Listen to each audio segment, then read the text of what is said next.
অন্যের জন্য শুভ কামনা করলে এটা ফিরে নিজের দিকে আসে, এটা খেয়াল রাখেন। এটা একটা লাইফ হ্যাকস শেয়ার করতেছি, আজীবন কাজে লাগবে। অন্যের জন্য যেটাই ভালো কামনা করবেন এটা ঘুরে আপনার দিকে আসবে। অনেকে বলে হুজুর ওর জন্য দোয়া করে আমার কি লাভ? নিজের জন্য আল্লাহ আমারে মাফ করে দাও, আল্লাহ আমারে সমৃদ্ধি দাও, আল্লাহ আমার বেতন বাড়াও, আল্লাহ আমার ব্যবসায় বরকত দাও, আল্লাহ আমার ছেলেরা হাফেজ বানাও, আল্লাহ আমার বউ, আল্লাহ আমার মেয়ে, আল্লাহ আমার আমার আমার সব আমার ভালো আপনি চাচ্ছেন নিজের জন্য, অন্যদের জন্যও চান। আল্লাহ আমার সব ভাইদেরকে মাফ করো, আল্লাহ আল্লাহ আমার গোটা মুসলিম উম্মাকে তুমি বরকত দাও, কল্যাণ দাও, নেতৃত্বে আসার তৌফিক দাও, আল্লাহ সবাইকে সুস্বাস্থ্য দাও।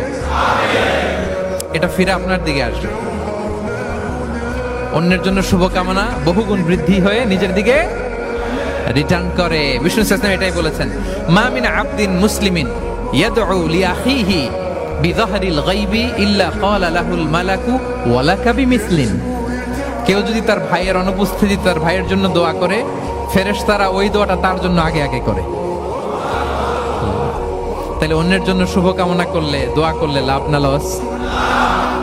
ধরেন আমি মোশাররফ ভাইয়ের জন্য দোয়া করলাম যে আল্লাহ মোশাররফ ভাইকে তুমি সুস্থ করে দাও, তখন ফেরেশতারা বলে আল্লাহ যিনি দোয়া করতেছে তার যদি কোনো রোগ বালাই থাকে আগে তারে সুস্থ করে দাও।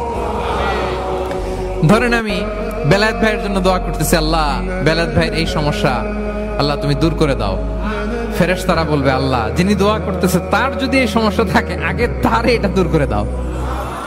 ধরেন আমি দোয়া করলাম আল্লাহ আমার এই ভাই, আল্লাহ সে গরিব, তার অর্থের বড্ড অভাব, দারিদ্রতা, আল্লাহ তুমি আমার ভাইয়ের